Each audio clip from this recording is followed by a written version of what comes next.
But I've got a second issue, and that's the issue of learner identities. So the first issue is these differences in learning needs, if you like. Let's not call them intelligence or ability. They're just differences in learning need, which might have to do with the education you've had up until now, or it might be just circumstantial, nothing to do with ability. So we'll assume that ability is not a variable in this. It's just circumstantial stuff about your life.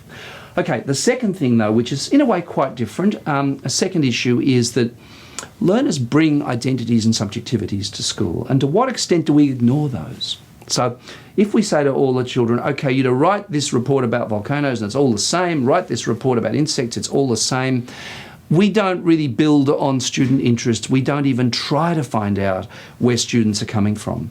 And the question is, to what extent, when we're dealing with things like, okay, we only do volcanoes to do geography, and we only do insects to do science, and there are 1,000 scientific things in the world and we can't do them all, and there are 1,000 landforms in the world and we can't do them all in geography.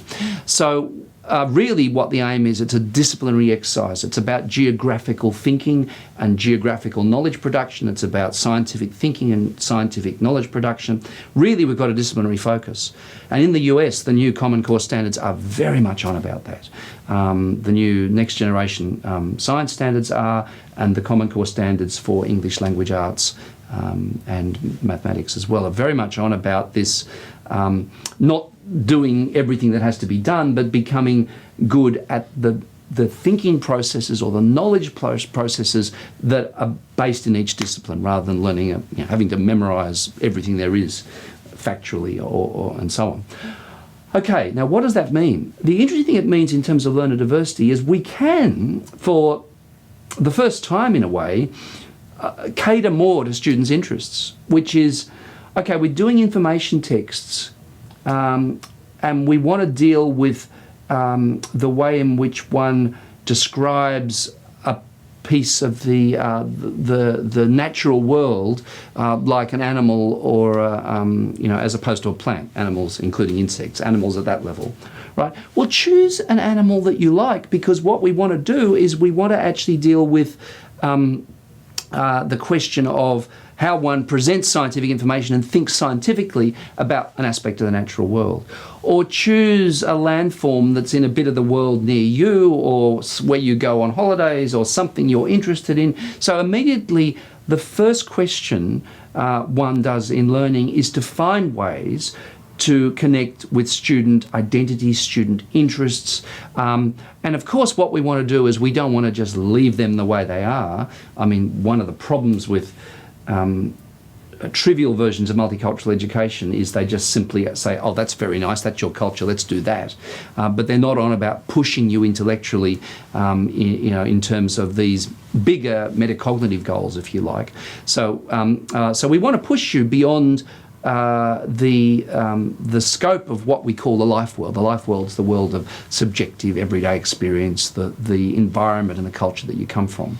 So one of the great opportunities in these environments is the minute that we consider these environments as environments where knowledge produces work, right? So in other words, instead of reading the textbook, you're writing the textbook. It allows us a lot more scope to build on student interest, student identities, student motivations as a basis for what we do. And one of the interesting things that comes out of that is the student work has a strong sense of voice in it, a strong sense of who they are, what they want to achieve in the world, where they've come from.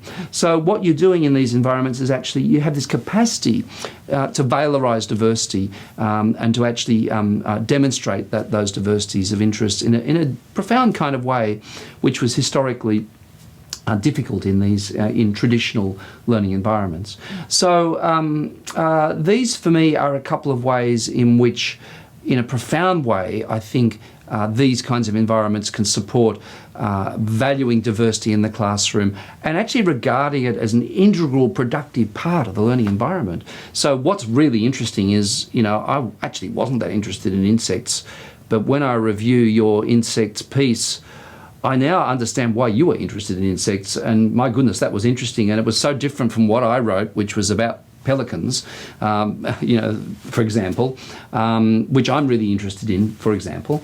So what we're doing is we're building an environment where these identities get articulated in the classroom, they get represented in the classroom, they become part of student portfolios, and there's a kind of emotional and cultural and human investment of the students in what they've done, because it is their voice, it is who they are. It's intrinsically engaging in the way that something which is abstract and someone else has decided is good for you is not quite so engaging. So I hope with that I've given a little bit of a flavour of what I think is a profound shift which these technology-mediated learning environments can support.